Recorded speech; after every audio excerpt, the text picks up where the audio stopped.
प्रधानमंत्री ने राष्ट्र के निर्माण के लिए युवाओं का किया आह्वान। उत्तराखंड में आयोजित प्रधानमंत्री रोजगार मेले को किया संबोधित। प्रदेश में कोयला लेवी घोटाले की जांच के लिए ईडी की छापामार कार्रवाई। कई कांग्रेसी नेताओं के घरों और कार्यालयों की तलाशी। मुख्यमंत्री ने गोधन न्याय योजना के तहत गोबर खरीदी की राशि किसानों को की अंतरित। 4,76,00,000 रुपए की राशि का किया अंतरण। और राजनांदगांव में आज सुबह माओवादी हमले में 2 सुरक्षाकर्मी शहीद। मुख्यमंत्री ने जताया शोक।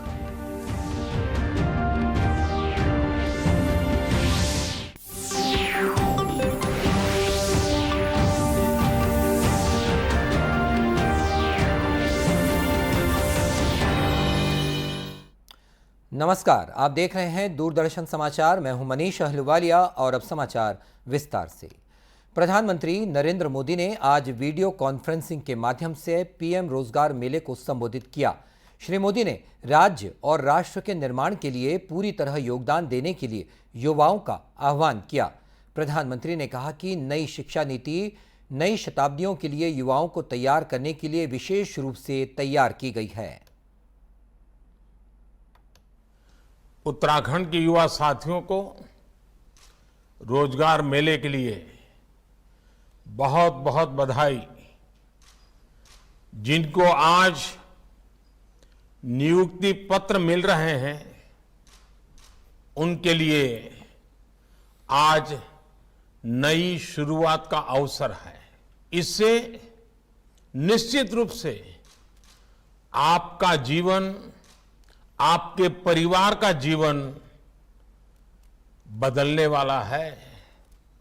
लेकिन जिस सेवा में आज आप प्रवेश कर रहे हैं वो सिर्फ आपका जीवन बदलने का नहीं, बल्कि वो व्यापक बदलाव का माध्यम है।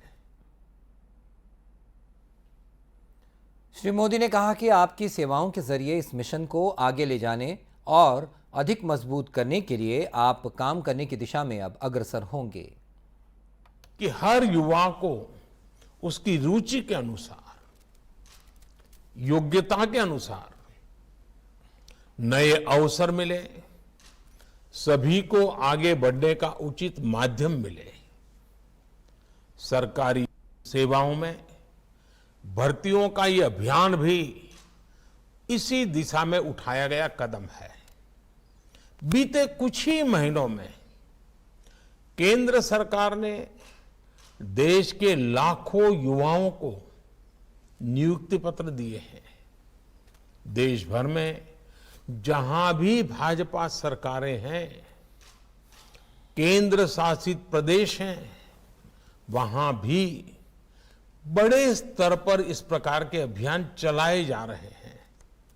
मुझे खुशी है कि आज इसमें उत्तराखंड भी जुड़ रहा है। आपको बता दें कि रोजगार मेला सरकार की एक पहल है। इसके माध्यम से केंद्र के स्तर पर 10 लाख नौकरियां प्रदान की जा रही हैं। केंद्रीय कृषि मंत्री नरेंद्र सिंह तोमर ने कहा है कि पूरी दुनिया खाद्य सुरक्षा के क्षेत्र में भारत की तरफ आशा भरी नजरों से देख रही है। वे दिल्ली में आयोजित ग्रीष्म अभियान के लिए कृषि पर राष्ट्रीय सम्मेलन को संबोधित कर रहे थे। उन्होंने भारत को दुनिया की सबसे तेजी से बढ़ती अर्थव्यवस्था बताते हुए कहा कि केंद्र और राज्य सरकारों को मिलकर भारत और दुनिया के लोगों की उम्मीदों को पूरा करने के लिए काम करना चाहिए।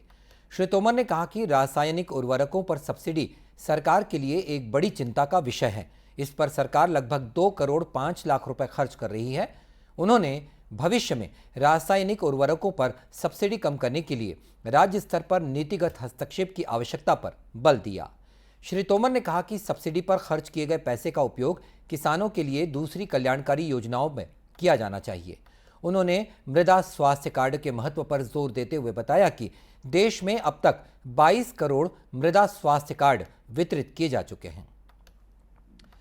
प्रवर्तन निदेशालय ने छत्तीसगढ़ में कथित करोड़ों रुपए के कोयला लेवी घोटाले की जांच के सिलसिले में आज कई कांग्रेसी नेताओं के ठिकानों पर तलाशी शुरू की।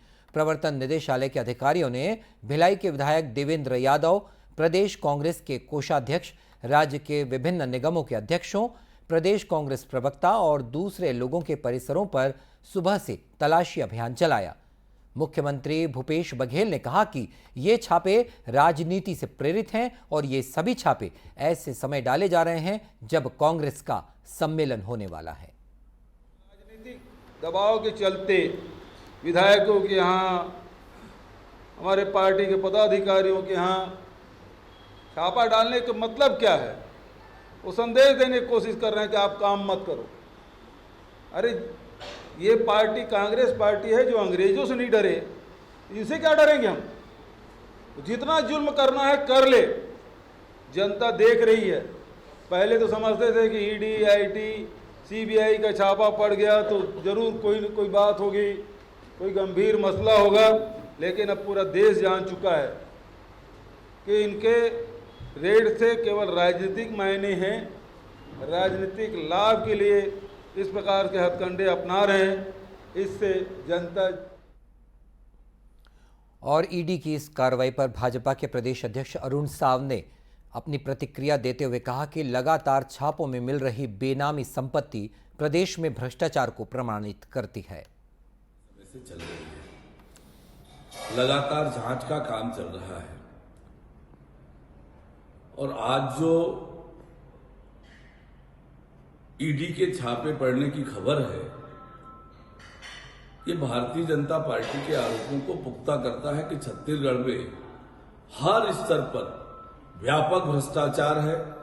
छत्तीसगढ़ के गरीबों के खून पसीने की कमाई को लूटा जा रहा है। अब तक ईडी ने जो कार्रवाइयां की थी उसमें बड़े पैमाने पर संपत्तियों के कागजात और संपत्ति मिली है। गौरतलब है कि ईडी ने आज प्रदेश भर में छापे की कार्रवाई की है। बताया जा रहा है कि ईडी ने कल रात से रेकी करने के बाद सुबह दबिश दी। कांग्रेस के नेता रायपुर में श्रीराम नगर, डीडी नगर, गीतांजलि नगर, मोवा और भिलाई में सेक्टर 5 हाउसिंग बोर्ड औद्योगिक क्षेत्र में निवास करते हैं। मुख्यमंत्री भूपेश बघेल ने आज अपने निवास कार्यालय में गोधन न्याय योजना के तहत गोबर खरीदी की राशि किसानों को अंतरित की।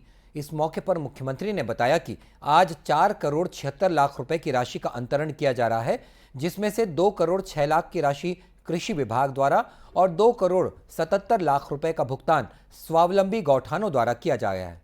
उन्होंने बताया कि बीते 1 साल में लाभान्वितों की संख्या में 59% की बढ़ोतरी हुई है। एक और किस्त का भुगतान किया जा रहा है। आज अंतरित की जा रही कुल राशि में से 4 करोड़ 76 लाख का भुगतान गोबर खरीदी के एवज में किया जा रहा है। इसमें से 2 करोड़ 6 लाख रुपए की राशि विभाग द्वारा और 2 करोड़ 70 लाख रुपए की राशि स्वावलंबी गौठानों के द्वारा भुगतान की जा रही है। अब तक 5064 स्वावलंबी गौठानों द्वारा गोबर खरीदी के कुल 43 करोड़ 19 लाख रुपए का भुगतान किया जा चुका है। कुल राशि में से 3 करोड़ 87 लाख रुपए का भुगतान स्व सहायता समूहों और गौठान समितियों को किया जा रहा है। मुझे ये बताते हुए बहुत खुशी हो रही है कि पिछले 1 साल के दौरान गोधन न्याय योजना से लाभ ले रहे पशुपालकों की संख्या में 59% की वृद्धि हुई। 15 फरवरी 2022 को यह संख्या 2,06,614 थी, जो आज की तारीख में बढ़कर 3,28,095 हो चुकी है।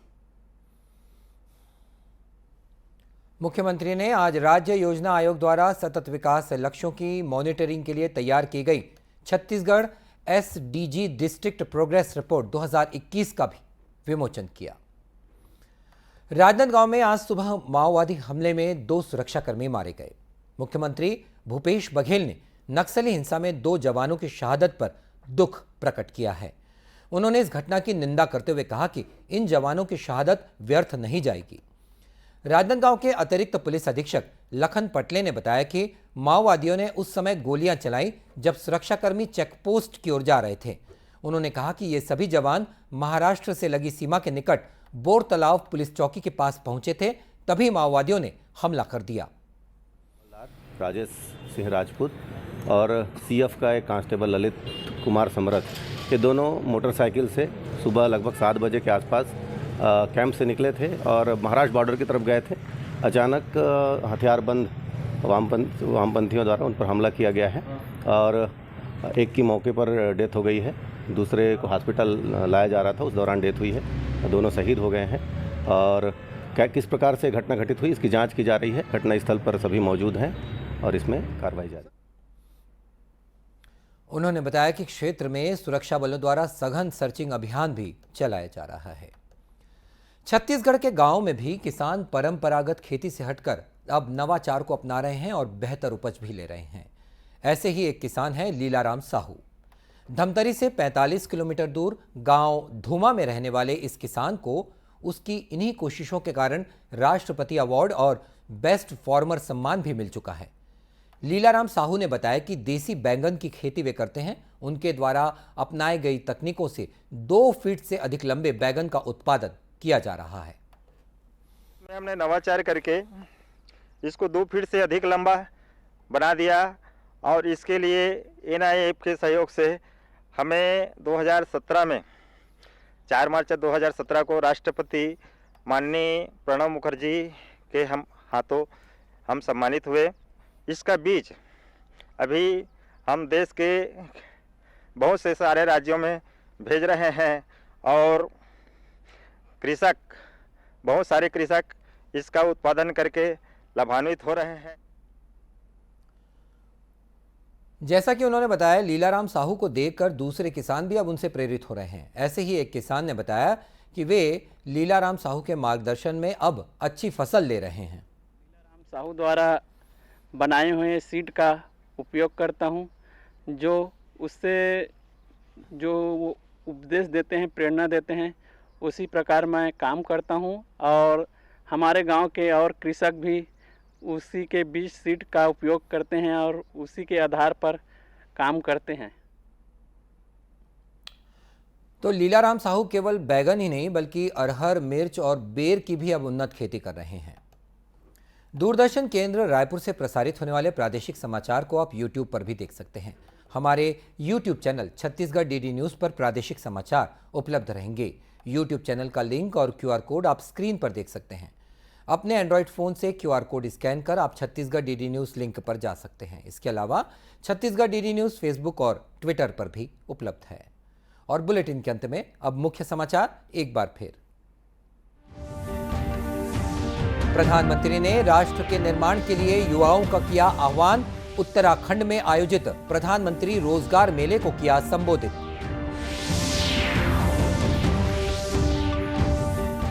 प्रदेश में कोयला लेवी घोटाले की जांच के लिए ईडी की छापामार कार्रवाई। कई कांग्रेसी नेताओं के घरों और कार्यालयों की तलाशी। मुख्यमंत्री ने गोधन न्याय योजना के तहत गोबर खरीदी की राशि किसानों को की अंतरित। 4 करोड़ 76 लाख रुपए की राशि का किया गया अंतरण।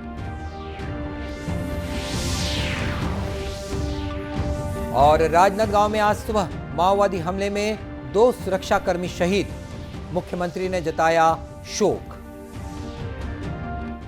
और इसी के साथ ये समाचार बुलेटिन समाप्त होता है। नमस्कार।